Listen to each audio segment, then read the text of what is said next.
तर नमस्कार मंडळी, आता वाजलेत करेक्ट 4:30 आणि आज आपण चाललो साप्ताहिक मेळ घेऊन.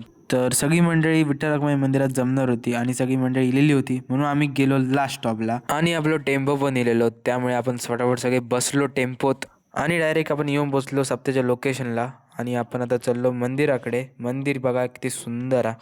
मग फटाफट तसंच गेले, पाया पडले. दत्तगुरूंचं मंदिर होता, तर फटाफट पाया पडले आणि आपलं आता थोड्या वेळातच मेळ चालू होईल. तर ह्यो बघा,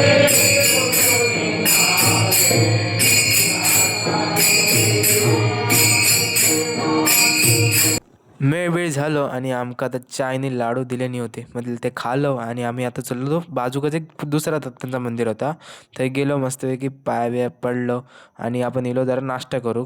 नाश्ता बिष्टा केला आणि मी आणि आर्यन पहिले येऊन बसलो आधी टेम्पोत. आता आपण चाललो घरात जाताना पूर्ण संध्याकाळ झाली, म्हणजे काळोखच झालेलो, म्हणून भरपूर थंडी वाजत होती. मग आपण येऊन बसलो आपल्या स्टॉपकडे घराकडे पण दिले म्हणजे. आणि मागं पाठवले परत बाजारात गेले. काम होतं जरा, काम की झालं काम म्हणजे आपलं चिकन आणूचा होता. चिकन मी आणून दिले घरात. तर आजचं व्लॉग तुम्हाला आवडलं असेल तर लाईक करा, शेअर करा आणि माझ्या इंस्टाग्राम पेजला नक्की फॉलो करा.